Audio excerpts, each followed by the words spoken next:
Copwatch, policing the police every single day. Welcome back to Daybreak on 92.5 Fox News. I just got our text of the day, by the way. Cape Coral is like Dearborn, Michigan, to white people. It's the largest HOA in America. There you go. Do your thing. All right, so before we move on and talk about teachers, I do have someone that wants to, and I've got Andrew on the phone who wants to talk about the actual lawsuit that is going on with and what you talking about the lawsuit in Cape Coral? Is that what you're talking about? No, I'm actually talking about all the lawsuits that they are doing against the teachers and the government workers for saying something about Charlie. So yeah, I want to start off with that. That's the same lawyer that won my lawsuit for free speech up here for the F. Biden ban that they did. The F. Biden flag. Do you remember that? Yeah, I do. Yeah, I don't remember the actual story, but you had the F. Biden flag, and they tried to stop you from waving it, I guess. Gary Ettinger took that case. He won. He is taking all these cases, and he will win. I don't like what they said, but you know and I know if one loses free speech, we all lose free speech. Right. You're right, but is freedom of speech freedom from consequences? Again, if you start banning, do you want to become like Europe? You know what Europe is doing right now, right? Right, they're lost. Yeah, absolutely. And I see it. You know, legacy media doesn't talk about it, and if I talk about it, I look crazy because a lot of people don't see it like I see it. I'm constantly researching it. A lot of people don't see it like I see it. As you know, like you said, you follow me for years. I'm very controversial, but do I still have the right?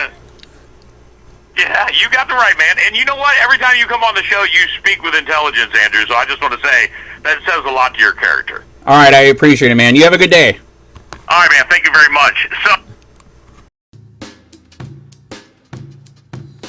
The Founding Fathers named the first 10 amendments to the Constitution the Bill of Rights, the first of which guarantees some of the most fundamental freedoms of our country, including freedoms of press, protest, religion, assembly, and last but certainly not least, freedom of speech.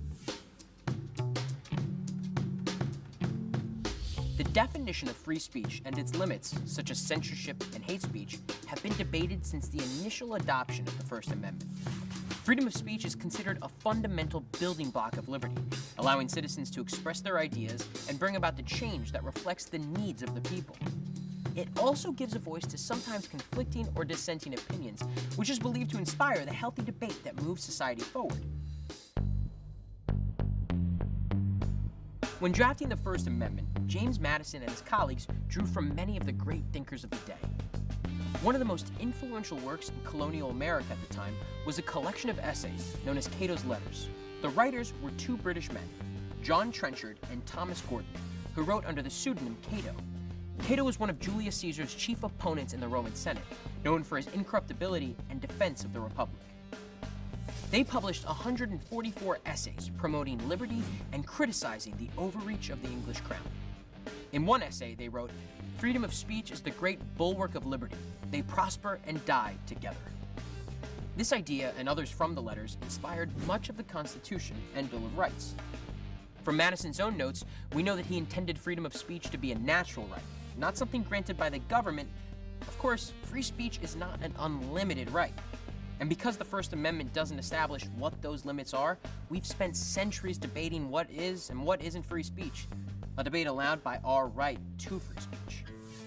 The recent history of free speech can be traced through a long and winding path of landmark Supreme Court cases, so just strap in for a minute. Prior to World War I, the Supreme Court had virtually never ruled on cases on the freedom of speech and had done little to protect dissenting voices. Then, in 1919, the court decided in Schenck v. United States that the government was allowed to limit speech that would create a clear and present danger.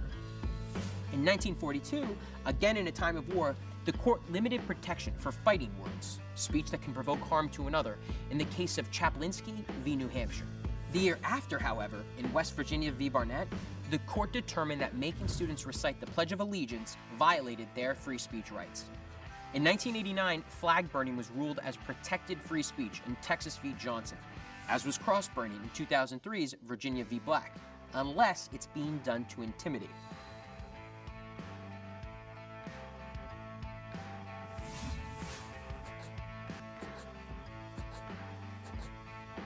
So yes, free speech is certainly not a simple issue, but it's one worth debating over. as it remains the cornerstone of American democracy.